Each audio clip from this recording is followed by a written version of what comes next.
நாமம் மகிமைப்படுவதாக. இந்த நாளிலே உங்களை சந்திப்பதிலே மிகுந்த மகிழ்ச்சி அடைகிறேன். இந்த நாள் தியானத்திற்கென்று நாம் ஒரு வசனத்தை வாசிப்போம். என்னாகமம் புஸ்தகம் 11ஆம் அதிகாரம் 23ஆம் வசனத்தை நான் உங்களுக்காய் வாசிக்கிறேன். அதற்கு கர்த்தர் மோசேயை நோக்கி, கர்த்தருடைய கை குறுகியிருக்கிறதோ, என் வார்த்தையின்படி நடக்குமோ நடவாதோ என்று நீ இப்பொழுது காண்பாய் என்றார். நம்முடைய தேவன் வாக்குத்தத்தத்தில் உண்மை உள்ளவர். அவர் ஒரு வார்த்தை சொன்னால் அந்த வார்த்தையை அவர் நிறைவேற்றுவதிலே வைராக்கியம் உள்ளவர் என்று சொல்லி வேதம் நமக்கு தெளிவாய் சொல்லுகிறது. அன்புக்குரியவர்களே, இஸ்ரவேல் ஜனங்கள் எகிப்திலே 430 வருஷம் அவர்கள் அடிமையாக இருந்தார்கள். அவர்கள் தேவனை நோக்கி அபயமிட்டு தங்களுடைய அடிமைத்தனத்திலிருந்து தேவனை கூப்பிட்ட போது தேவன் அவருடைய பெருமூச்சை கேட்டார் என்று சொல்லி வேதத்தில் வாசிக்கிறோம்.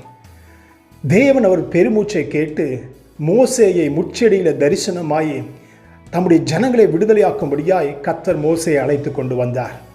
மோசேயின் மூலமாய் கர்த்தர் பலவிதமான அற்புதங்களை செய்து அதிசயங்களை செய்து தம்முடைய பிள்ளைகளை தேவன் அந்த எகிப்து தேசத்திலிருந்து விடுதலையாக்க தேவன் சித்தம் கொண்டார். என் அன்புக்குரியவர்களே, வேதம் சொல்லுகிறது 30 லட்சம் ஜனங்களை ஒரு தேசத்திலிருந்து இன்னொரு தேசத்துக்கு கொண்டு போக தேவன் சித்தம் கொண்டார் என்று வேதத்தில் வாசிக்கிறோம். இன்றைக்கு நாம் ஒரு திருமணத்தை நடத்துகிறோம் என்றால் அந்த திருமணத்திற்கு ஒரு 200 பேர் வருகிறார்கள் என்று வைத்துக் கொள்வோமே.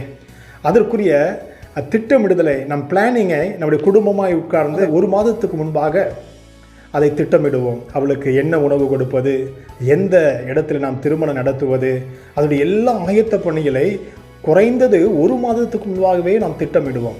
ஆனால் 30 லட்சம் ஜனங்களை ஒரு தேசத்திலிருந்து இன்னொரு தேசத்திற்கு ஆண்டவர் கொண்டு போகிறார். ஆனால் ஆண்டவர் எந்த பிளானிங் மீட்டிங்கும் நடத்தலை. ஆனால் தேவன் தம்முடைய ஜனங்களை அந்த எகிப்து தேசத்திலிருந்து புறப்பட பண்ணினார் என்று சொல்லி வேதத்தில் வாசிக்கிறோம். அது மட்டும் இல்லாதபடி தேவ தூதர்கள் சாப்பிடுகிற மன்னாவை தேவன் தம்முடைய பிள்ளைகளுக்கு கொடுத்தார். அவர்கள் ஒவ்வொரு நாளும் தூதர்கள் சாப்பிடுகிற மன்னாவை சாப்பிட்டார்கள். அது ஆரம்பத்திலே அவர்களுக்கு தேனிலிட்ட பணியாரம் போல் இருந்தது. ஆனால் தினமும் அந்த தேவன் கொடுக்கிற மன்னாவை சாப்பிட்ட போது அவர்களுக்கு அது அற்பமாய் தோன்றினது, திகட்டி போனது என்று சொல்லி நாம் வேதத்தில் வாசிக்கிறோம்.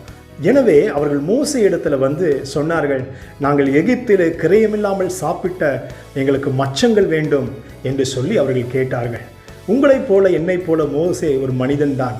ஆண்டவர் மோசேயை பார்த்து சொன்னார், 1 நாள் அல்ல, 2 நாள் அல்ல, 20 நாள் அல்ல, 1 மாதம் அளவிற்கு இவளுக்கு சாப்பிட நான் இறைச்சி தருவேன் என்று ஆண்டவர் சொன்னார். அருமையான கர்த்தருடைய பிள்ளைகளே, மோசே ஆண்டவரை பார்த்து கேட்டான். ஏனென்றால் மோசே எகிப்தினுடைய சகல கல்வியும் கற்று ஞானவானாய் காணப்பட்டான் என்று வேதம் நமக்கு தெளிவாய் சொல்லுகிறது. அவன் மோசே ஆண்டவரை பார்த்து சொல்கிறான், ஆண்டவரே, என்னிடத்தில் இருக்கிற எல்லா ஆடு மாடுகளும் அடித்தாலும் இத்தனை லட்ச ஜனங்களுக்கு இது போதாது. அது மட்டும் இல்லாதபடி கடலில் இருக்கிற மீன்களை எல்லாம் பிடித்து கொடுத்தாலும் இது போதாது என்று சொல்லி ஆண்டவரிடத்தில் கணக்கு சொல்லுகிறான். அப்பொழுது ஆண்டவர் மோசேயை பார்த்து சொன்னார், என் கை குறுகி இருக்கிறதோ, என் வார்த்தையின்படி நடக்குமோ நடவாதோ என்பதை இப்பொழுது நீ காண்பாய் என்று சொல்லி ஆண்டவர் மோசேயை பார்த்து சொன்னார். தேவன் கீழ்காற்றை உருவாக்கி தேவன் அவர்கள் இருந்த பகுதி முழுவதும் காடைகளால் நிரப்பினார். இடுப்பளவிற்கு 1 நாள் பிரயாணம் தூர அளவிற்கு சுற்றிலும் காடைகள் நிரப்பப்பட்டது. அவர்கள் சாப்பிட்டு திகட்டி போகும் அளவிற்கு தேவன் அவர்களை திருப்தியாக்கினார் என்று சொல்லி வேதத்தில் வாசிக்கிறோம். என் அன்புக்குரியவர்களே, நம்முடைய வாழ்க்கையிலும் சரி, இன்றைக்கு எனக்கு இருக்கிற பிரச்சனைக்கு எவ்வளோ பணம் தேவைப்படுது, அந்த பணத்தை நான் எப்படி சம்பாதிப்பேன்? எனக்கு இருக்கிற பிரச்சனை யாரிடமும் சொல்ல முடியாது. நான் 10 வருஷம் உழைச்சாலும் என் பிரச்சனை தீராது. அந்த அளவுக்கு பெரிய பிரச்சனை இருக்கிறது. என் குடும்பத்தில் இருக்கிற பிரச்சனை யார் சொன்னாலும் யார் வந்தாலும் மாற்ற முடியாது என்று சொல்லி நீங்கள் கலங்கி தவிக்கலாம்.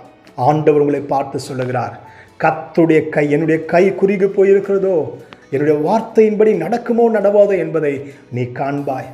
என் வாழ்க்கையில் பல ஆண்டுகளாய் ஒரு நல்ல காரியத்துக்காக நான் ஜெபிக்கிறேன், நான் யோசிக்கிறேன், நான் முயற்சிக்கிறேன், ஆனால் அது நடக்கவில்லையே. நான் விரும்பியோ விரும்பாமலையோ சில காரியத்தில் நான் முயற்சி செய்தேன். ஆனால் அந்த முயற்சி செய்த காரியம் இன்றைக்கு எனக்கு பிரச்சனையாக இருக்கிறது.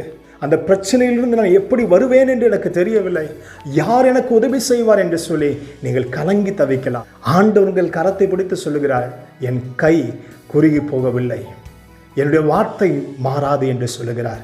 ஆண்டவர் உங்களுக்கு ஒரு வார்த்தை கொடுத்திருக்கிறார். இந்த நாளிலே நீங்கள் பயப்பட வேண்டாம், கலங்க வேண்டாம். உங்களுக்கென்று கர்த்தர் கிரியை செய்கிறார். அன்றைக்கு இஸ்ரவேல் ஜனங்கள் பார்த்து ஆச்சரியப்படத்தக்க அளவிற்கு, திருப்தி அடைகிற அளவுக்கு அவருடைய வாழ்க்கையை மாற்றினார். சோர்ந்து போக வேண்டாம், கலங்க வேண்டாம். கர்த்தர் உங்களுக்காக யுத்தம் பண்ணுகிறார். நாம் ஜெபிப்போமா? அன்பின் நல்ல தெய்வமே, இந்த நல்ல வேலைக்காக நாங்கள் உமக்கு நன்றி செலுத்துகிறோம். ஆண்டவரே, இஸ்ரவேல் ஜனங்களுடைய மன விருப்பத்தை நிறைவேற்றினீர். இந்த வேளையில் உங்களுடைய பிள்ளையுடைய மன விருப்பத்தை என் ஆண்டவர் நிறைவேற்றுவீராக. ஆண்டவரே, எங்களுடைய வாழ்க்கையில் இது எப்படி நடக்கும், எப்படி ஆகும், எப்படி என் சூழ்நிலை மாறும், எனக்கு எப்பொழுது ஒரு வசந்த காலம் வரும், என் பிள்ளைகள் நிலை எப்பொழுது மாற்றப்படும் என்று கலக்கத்தோடு இருக்கிற பிள்ளைகளுடைய வாழ்க்கையில் இன்றைக்கு உடைய கரம் குறுகி போகவில்லை, உடைய வார்த்தை மாறவில்லை என்று சொல்லப்படுது போல, அதே தேவன் இன்றைக்கும் வல்லவராக இருக்கிறேன். கிரியை செய்த அற்புதத்தை செய்வீராக. இயேசுவின் நாமத்தில் கேட்கிறோம் நல்ல பிதாவே, ஆமென்.